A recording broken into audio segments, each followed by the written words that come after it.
ओम शांति। कर्मों की गति अति गहन है। इसमें संदेह नहीं है कि कर्मों की गति अति गहन है। श्रेष्ठाचारी बनने के लिए कर्म, अकर्म, विकर्म की गति को समझना तथा पाप कर्मों के दुख रूपी दंड की पूरी जानकारी आवश्यक है।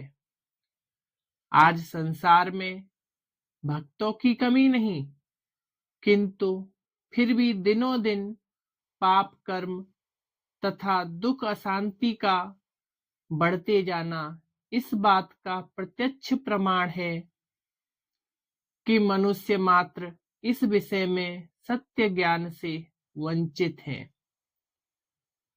भविष्य में पाप कर्म न हो, इसके लिए अच्छे और बुरे कर्मों का ज्ञान तो आवश्यक है ही, किंतु पिछले विकर्मों द्वारा उत्पन्न हो चुके बुरे संस्कारों को योग द्वारा भस्म करना भी अति आवश्यक है।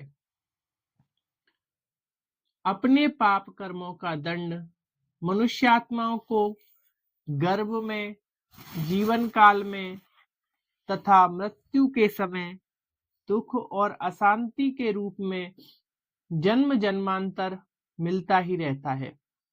जैसे सुख की प्राप्ति किन्हीं अच्छे कर्मों के कारण होती है, वैसे ही दुख का कारण भी मनुष्य के अपने ही पिछले विकर्म होते हैं। इसलिए कहावत प्रसिद्ध है, आत्मा स्वयं अपना मित्र है और वह स्वयं ही अपना शत्रु है।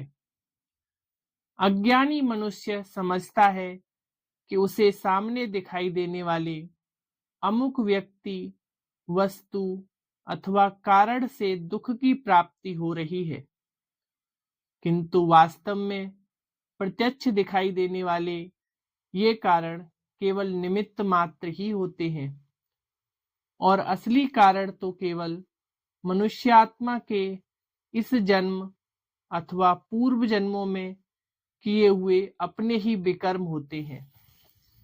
इसलिए उक्ति है कि हीले रोजी बहाने मौत। यह याद रखना चाहिए कि हर एक कर्म का फल मिलना अवश्य भावी है।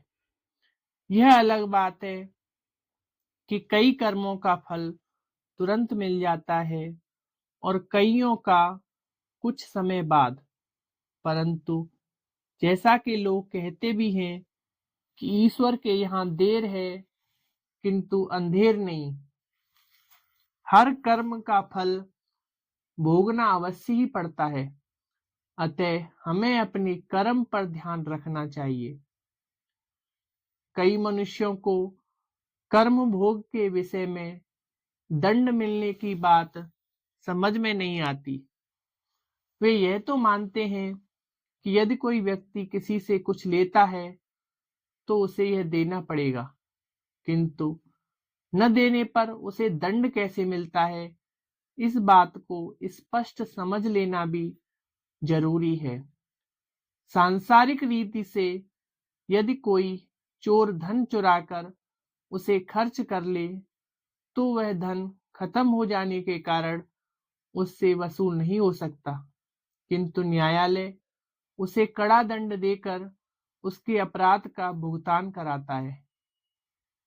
इसी प्रकार ईश्वरीय विधान के अंतर्गत भी बहुत से विकर्मों का भुगतान सजा द्वारा होता है।